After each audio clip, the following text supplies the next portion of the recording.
And we're good. Welcome back, everybody, to another episode of the Weekly DLC. We're doing it. Huh? We're doing another episode. Yeah. I'm one of your hosts, Crush. We're live right now? What? Joined by my co-host, Daniel Vargas. Hello. Daniel Jane. Hello. And our special guest this week, Keith. Hey. Welcome back, Keith. I'm back. If you didn't have enough of him before, he was on our regular episode this week. We're doing a special Spoilercast with Keith because we all saw Ready Player One, and we want to talk about it and do like a nice fun dive into the movie, what our thoughts are, and it's full warning for everyone watching or listening. This is going to be all spoilers. Book, movie, whatever. Yeah? You agreed on this? Let's do it. Everyone's been warned. Now we'll go forward. Right. Guys, Ready Player One. I liked it. I liked it. I liked it.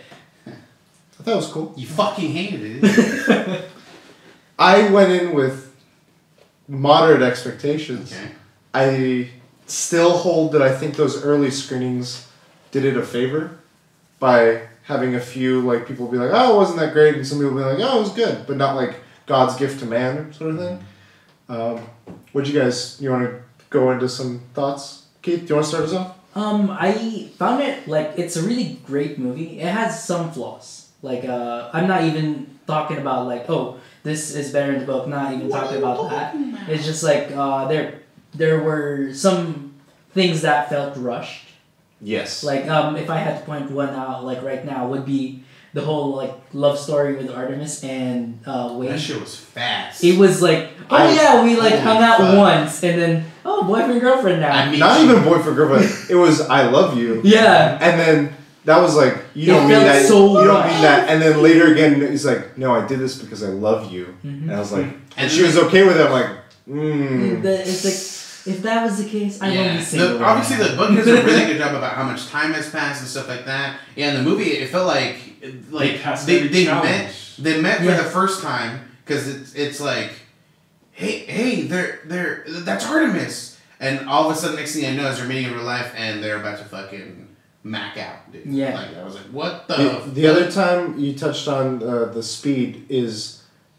The first quest, we kind of give a pretext of like people have been trying this for a while, and it's evident to everyone what that one was, which in the book it wasn't. In the second quest we brought into the quest, we spent some time with it. They're like, IOI has already found the third quest. Yeah. We just showed up, so it's like we're not even gonna search for this one, and that kind of bothered me. That was like, oh shit, we gotta wrap this up. Yeah, that's literally what it felt because it happened at the end too. But so you said you said a few things compared to the book. In this table, read the book and watched the movie? It's been a while though. Yes. Okay. Yeah, same for me. Okay. So I just wanted to check real quick. So that overall there were storytelling wise, there were like some things that felt rushed. There have been like a lot of like mainly differences like in the overall like feeling from like what the story is about. Yeah, like for example, like most of the story in the movie, they were actually all helping each other out, which like normal Gunters would have been like, no, this is a competition, and that's pretty much like what happens mostly in the book. Like they're okay. If I give you a clue, you're gonna hate me for it, and that's how I felt it. Like when I was like watching it. Okay. Jen, what did you think? I don't know. I like the book, but the movie, I don't know, man. I love the book. Let me rephrase it. But the movie, I don't know. It just didn't translate well. What I did like about the movie though is they like kind of modernized more of the like for example, like, oh, that's Artemis. I watch all her Twitch streams. I was like, shit, that was kind of cool. And they put GoldenEye, Slappers Only, Odd Job. I was like, that was kind of cool. They made it more relevant towards, I guess, a younger generation. But, they were saying what's his favorite game, and he's like, oh, this game, this style. You touched on something real quick. Artemis, Twitch. The Twitch thing. No, when they were showing the final challenge, they're like, it's being broadcast live. I was like, that's another nod to like that sort of like. I still feel like they could have done better. They could have shown like the Twitch kind of setup thing. Honestly, because my thought was like, how do you stream? Like, how does that work? You know, like it's never shown, like, and it's just mentioned. So that's my only gripe, but it's not a huge gripe. It did fine. The challenges are a lot better, except for the third challenge. The third challenge in the book sucked, and in the movie it sucked. But I think the challenges are cool. I think they worked for the movie. Like those worked better visually. The race, what I wanted out of like pod racing, I know it's kind of odd wanting pod racing, but like when I saw that race and like the crazy stuff they did, I'm like, this is fucking rad. Like, this is good. They got some cool nostalgic music playing. This is fun. Had, like all these extra cameo cars. Yeah. So it worked out really Speed well racing. for like the movie. Yeah. That was fun. The second challenge was pretty cool. I liked what they did. I was expecting the whole war games, the quoting and all that stuff. But that was another thing, was like time became a factor of like, this was already a long movie. Like it was like 2.5 hours runtime. And I was like, there were clues and then there was the challenge. And the clues were also part of like the challenge in the book, I remember. One thing I liked is they made the challenges James Halliday's regrets. That it was better than the book. Yeah. That's for sure. Each one was because of his regrets. I was like, damn. I liked it. It felt like he was working in the movie towards like this what the creator had gone through and like the griefs and his life and like learning about that and really paying attention to what mattered to him and didn't. But I feel like the end of it kind of like just shortchanged that with how they were like, all right, well, I'm in control of it now, and the way I'm going to solve everything is just turn off the game for like a day in the week. Like I felt like that's like a short, like it's not a real impact. And the way it was portraying this is like, this is dystopian. This is where we go to run away. Like people stopped trying to solve problems. This is where people went to escape. And I think that was relevant, but like I don't feel like it ever delivered fully on that. So talking about challenges, I did like the race. Mm-hmm. I didn't like the positioning, like the fact that it was the first one. I was really like captivated by how the book did the first challenge, because it goes into depth. It's like, you know, like Holiday would have wanted everyone to have a chance, and so it turns out that the first challenge is on the school server, essentially, like the which the is like there's instance. no money tier to get to. Exactly, and that's something that I always like. And in this one, it's like you gotta have a badass vehicle. Like this was not beginner friendly. Like that's always my thought. Yes, he was like poor enough to like, oh, I'll go in the back because people would be dying and I'd be collecting all those coins. Yeah, pretty much. So yeah, I don't know, and then the fact that beginning was rushed to me too. Like because they did state like, oh yeah, it's been years since they found the first dungeon, but no one's been able to beat it. Yeah. And then obviously it's like as we jump in, it's like here's the answer. What annoyed me was Artemis was about to make that jump, but she should have known that no one gets past Kong, because 5 people have been. She's probably been doing it every 5 years. Yeah, so she would have been. She should have known that she's not going to make the jump. Why'd she try to attempt it? And I was just like, ah. I mean, I think from just to help the movie out a little bit, from like a viewer's perspective, we're not supposed to know that Kong is supposed to come back up, because it grabbed his car and then went away again. You're like, oh, it's safe, you know. But maybe he might have seen something that no one's done before, you know. Yeah. But it's a short, this is a short ass race. Like from where the beginning is to the end, it's just a shit ton of obstacles. But it's like literally a U-turn or like it's like no distance whatsoever. I thought that was funny. I liked the references. I didn't feel like they were shoehorned. Yeah. I felt like there was I'm not gonna say a care to it, but like it worked well. Like everything flowed. Like when you saw a group of Master Chiefs, it's like, oh, you know, it's fun. Like people would want to be like have Master Chiefs with them or be Master Chiefs, or like I'm gonna use every weapon that's available. Like here's a DeLorean, here's Akira's bike, here's the Speed Racer Mach 5. Me and Keith talked about this. When you saw Sorrento, what was your first thought when you saw his avatar? His avatar. Clark Kent.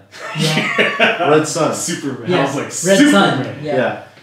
I mean, that's how I saw it. I thought that was supposed to be the thing. Yeah, I did too. Yeah. So I mean, I don't think I was a little underwhelmed with like IROC. Yeah.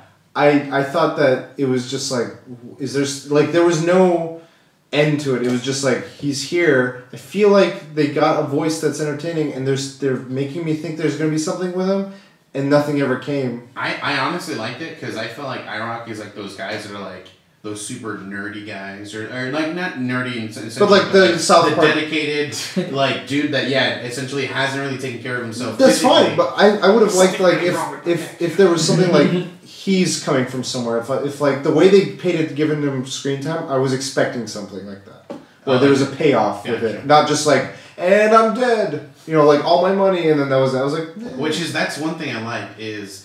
The idea is like when you die in the game, you lose everything and you start all over again. And it shows IROC die, and it literally just a pile of all of his shit that he's ever collected. And my first thought was Diablo 2. Like that shit happens like in a PvP world. They murder you and you lose all your shit, and they can just pick it up, and you're just like, fuck, I lost everything I had.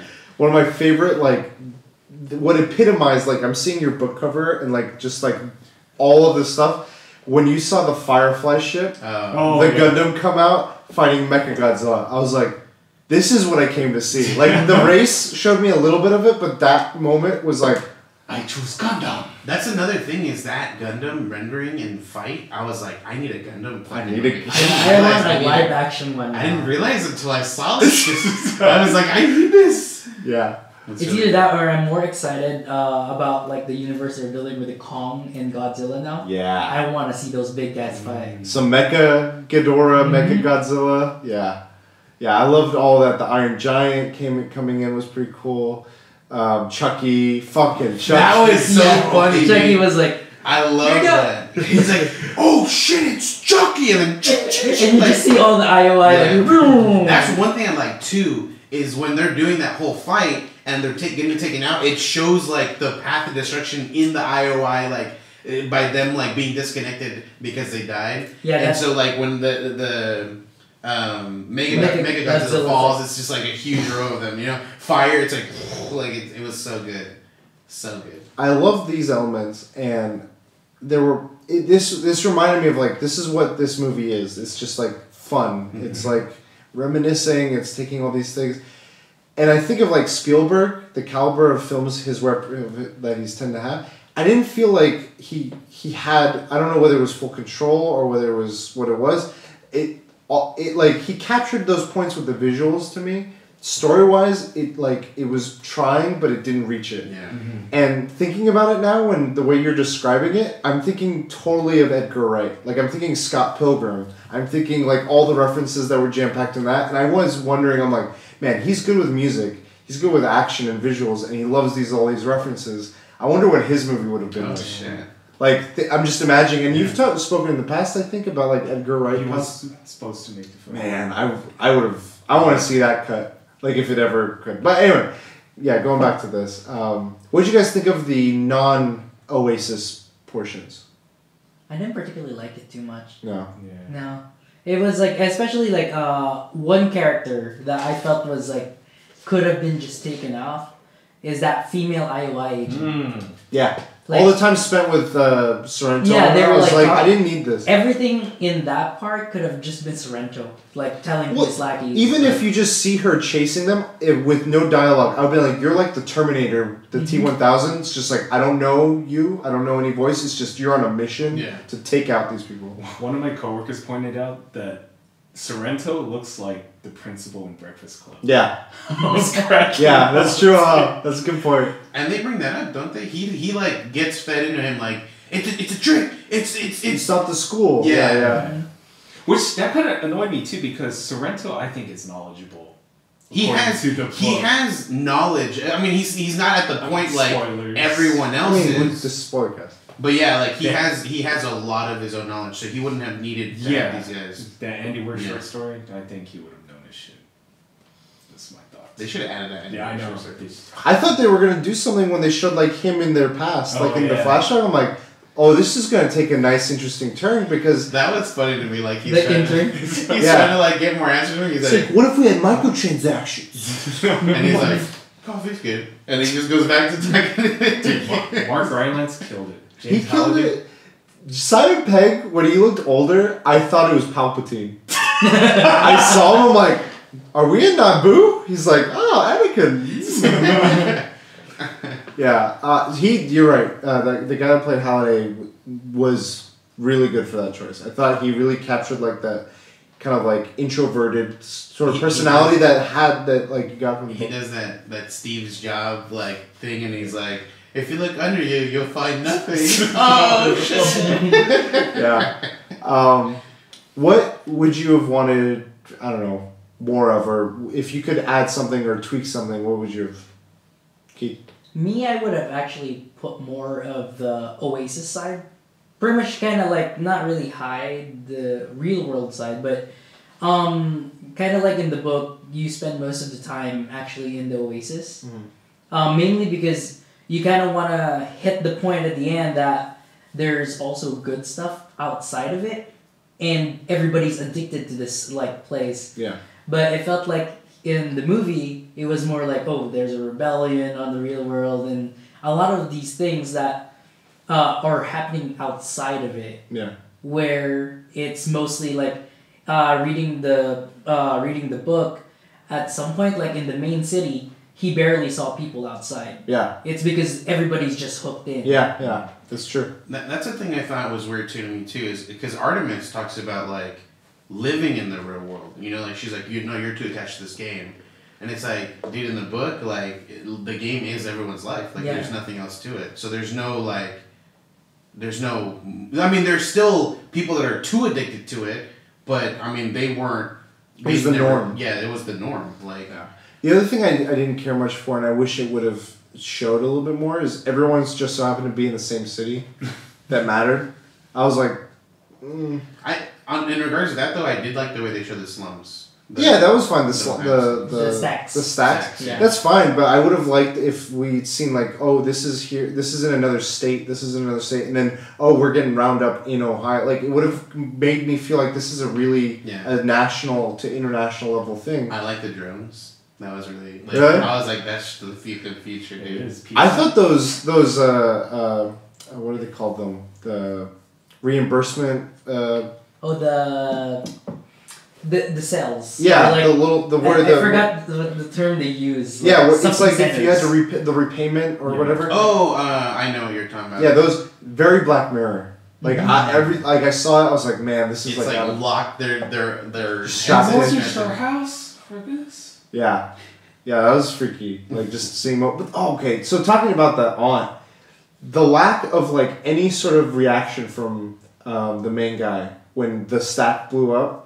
I was like, there wasn't even for a movie that is so long, and he like literally is running to save her, and the next thing you know, everyone get in the chat room. They did a strike against us. I was like, oh yeah, they never talk about like it. I never he didn't even have a moment where he's just like, that's my last. Like, just break down. Just even like a yell, like that was my last family member. Like, get on his knees.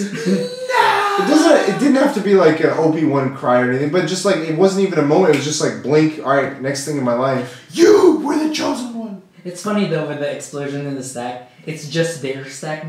How I imagined it was like this whole slum area because he's trying to hide that this is a meth lab explosion. Yeah. And like in the movie, it's like literally just one stack and it just toppled over. That was odd.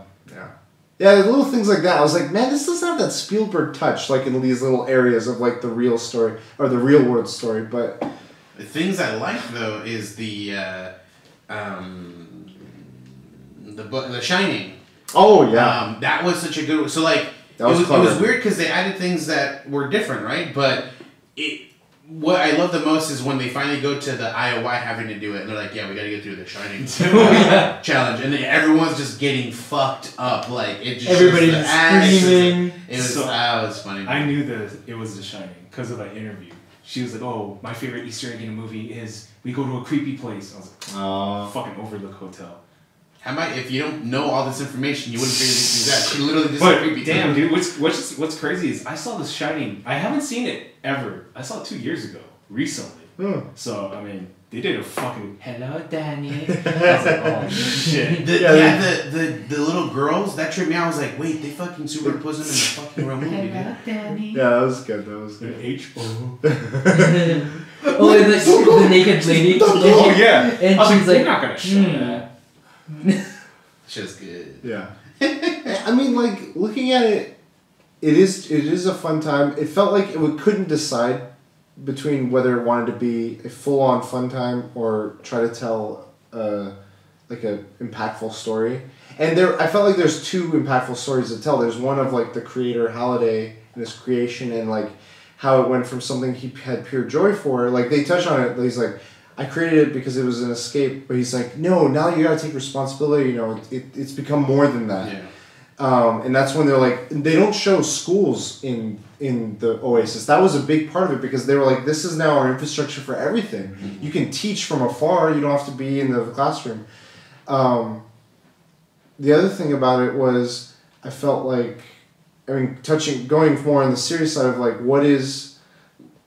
how glued are we to these systems? And then, yeah, I got a Google Fiber.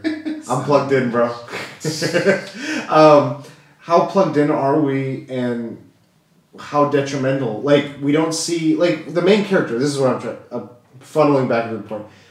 He fundamentally doesn't really change from start to end. Mm. Like, his view on things is like, just take a day off. That's all I need. In the book, he was overweight. He was glued to this game, and then he's like, oh, I now have reasons to, like, we can't escape. Like, we need to, like, the world is deteriorating. He's bald. Yeah. I don't even remember that. Yeah, he even shaved his eyebrows. For the IOI, to join IOI because he bought a new identity. Yeah, that's right. I remember but, like, even that, I mean, that's changes too, but I'm talking more just like, he's like, oh, I need to take better care of my body, not just my avatar, mm-hmm. but like myself. There's shit going south in the real world, and like, we have to, like, we can't escape these forever. Yeah. These matter, and this is where we live, and we got to come to terms with it. And I felt like it presented that world, and then just sort of like left it. I felt like the book ending did a better job. Yeah. Because like, yeah. I just don't want to go outside anymore, or for now, or something. No, I don't want to go back in, right? No, temporarily. Kind of like there's not like forever. good things in the real world. Yeah. It's like, it was the first time in a while I didn't want to go back. Yeah, like that to me resonates a lot more. But I mean, in the movie, he had sex with. Here's the thing in the movie. In the book, like they never met in until the real end. life until the end because they were like, we can't meet until we finish this thing. Yeah. So that was gone. to it. Yeah. Even H's revelation was an impact. I think didn't the revelation of everyone also was big because it's like everyone kept their identity, but he like stalked and like when he was in IOI, he went and figured out who they were. And then he sent the messages to them. Yeah, so it was just sort of like. And Dido lives. Yeah. That was. I like that. I actually like that. Because we got that badass Gundam scene. I was like waiting for him to like die in the movie. I was like, if he doesn't die, this is actually gonna be okay. And Shu. Yeah, Shu. That was fucking awesome. I love that. Yeah, there's. He says, "What? I'm 12 years old." You're the coolest. You're the most badass 12 years old.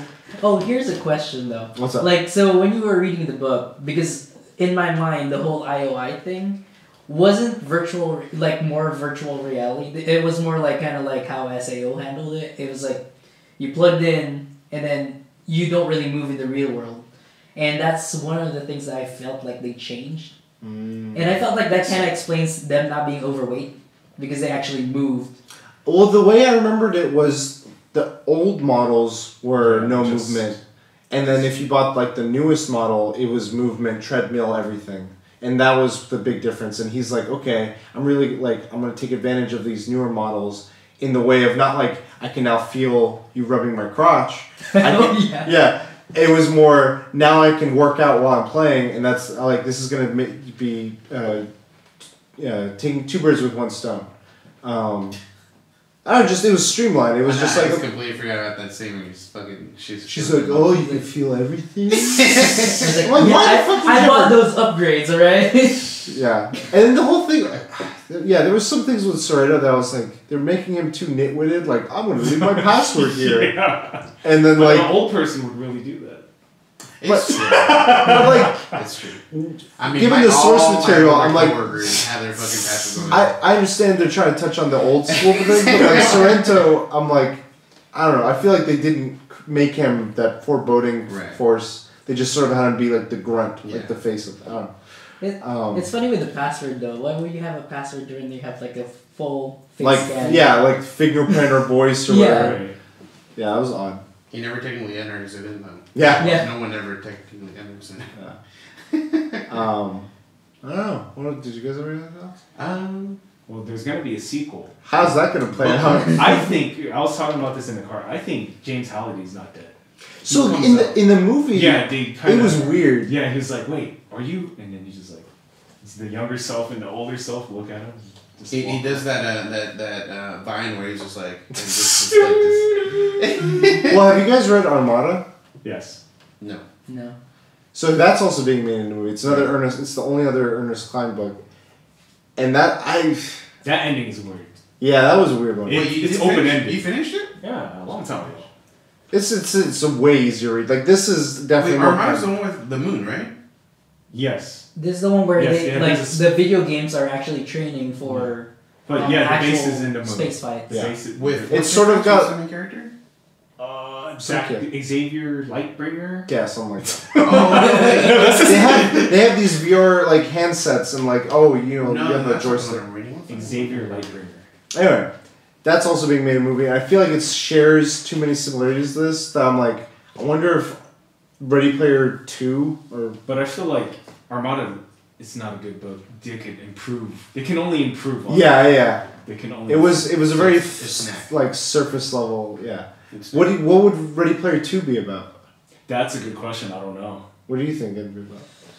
It's weird because they already own it, so hopefully, I mean, I guess They grow up? it might be different main characters, like it's set in the same world but not them.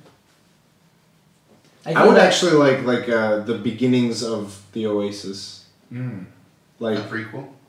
yeah, something. Sorrento story. I or I don't guess know like why. that's the short story that Yeah. somebody posted. I guess. No, mine would be Holiday Lives, but he comes back out because maybe there's like companies that are trying to like hack the system to get bypass certain things like the way the advertising works. And I mean, I don't know. I have to think more about it because that's more corporate type shit, and I don't want that obviously like to really go into the movie. I'd want obviously there'd have to be like a new villain. It could be IROC. IROC just like he's like I fucking lost all my Well, shit. the thing is, like- fucking hate all of you.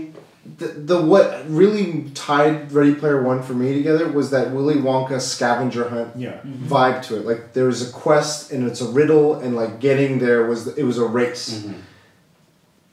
If it's just like now we got to deal with the real world without any of that being in the middle, I'm like, I don't know if I'd care for that. I feel like there has to be a villain. There's gonna have to Well, be not just a villain, but like like adventure? like something to Yeah, pull I see what you you're saying. in a direction. Like there's a race against time. Like, Inside the Easter egg is another Easter egg. there's a Maybe- DLC. Maybe like someone has gotten like an artifact that can reset everything. They have to like stop it in time. There's a patch. And There's a Ralph- bug in the game. Anorak just goes wild. Yeah. Anorak's It's, revenge. Wreck-It Ralph gets in the. Oh my God, Wreck-It Ralph ruins- ruins the The island. cameras come down. Oh man, I'm surprised they didn't do any reboot references. Wreck-It Ralph 3. Wreck-It Ralph ruins the Oasis. Yeah, I really don't know what a second book. Yeah, I'm I curious. don't Maybe know how we it's can, gonna go. we can talk to Ernest Cline sometime. I think book-wise, He's good friends with Ernest, I really do think Ernest is going to do a really good job. I'm worried about the movie. I'm worried about because after Armada, I don't know, man. Yeah, Armada was okay. Like, I'm not saying he's the greatest the writer. thing is like, I think he mentions that like Ready Player One was like a fun project for him. He literally took his time and he built it, and then after that, his publishing was like, we need books, you know, and he just wrote Armada really quickly. That's why I think this he put Well, then what everything would he Ready Player wanted 2 to. be?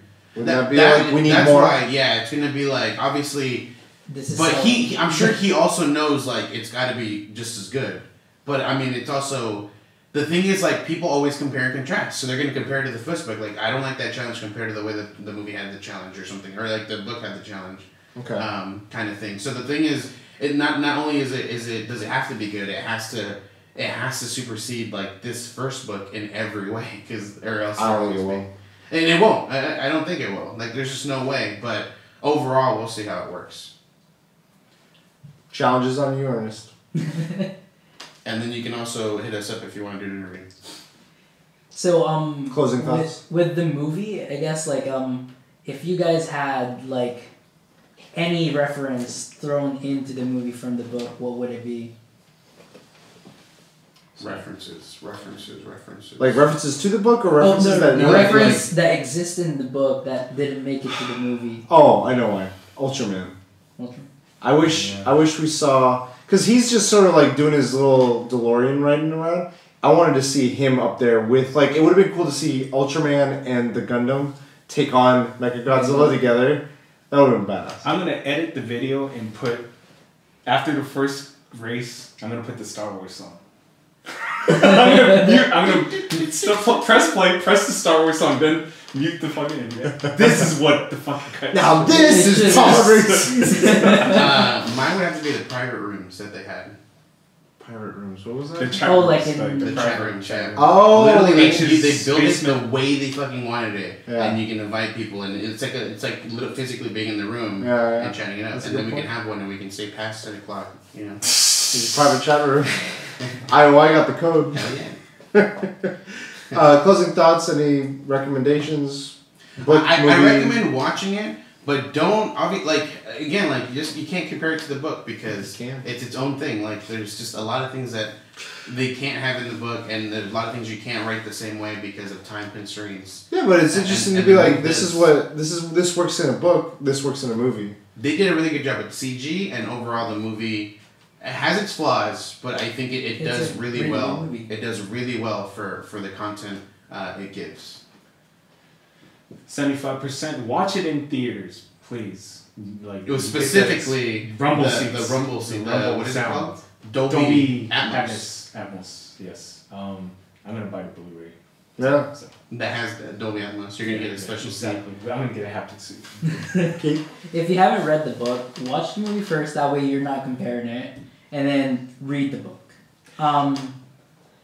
3D. Watch it in 3D. I feel like You're gonna. Yeah. I want to add something. I like how it's different, so you can read the book. Hopefully, it makes people interested. Mm-hmm. Yeah, that's a good. I was gonna say that. I was gonna say it's a compliment to each other. So I'm hoping going into the movie with expectations tempered. Don't think it's the best. Don't think it's the worst. It's like it's fun. It's a fun ride, and I'm hoping that it entices people to read the book. My brother, I've been trying to get him to read the book for the longest time, and he saw the movie. He enjoyed it, and he's like, "I want to read the book now." I'm like, "Mission accomplished." That's what The I want. movie's better than the comic book. One thing that was cheesy was the Terminator 2 thing. I didn't like that. oh That wow, felt yeah. forced. I didn't like that. Yeah. I thought it was okay. I definitely think there's a lot of fat on the movie that could be trimmed. Like it could have been another. It needs to work out. Character, that female character. Could have just There was a couple of points that could have worked. Yeah. But anyway, with that, where can people find you guys? Cold Mom on social media. Keith? X cosplay in Instagram. Cool. At the Last Bosses Everywhere. And I'm at Cujo Prime. Keith, thank you again for joining us. This is now your third appearance on the Weekly Actually, Listing. fourth. Now that I think about it. Oh shit! My first one was Ski 3. Yeah! So You doubled up. It's like- All right. Fourth time. fourth time. Yeah, there you go. Well, thank you again for joining me. It's always been a pleasure having you on. And thank you all for watching and listening. You can find us all at the Weekly DLC. Check us out on podcasting services on YouTube. We're now doing videos on there. Hopefully they're enjoyable. Let us know what you think. And until next time, We will. Deals. See you. later.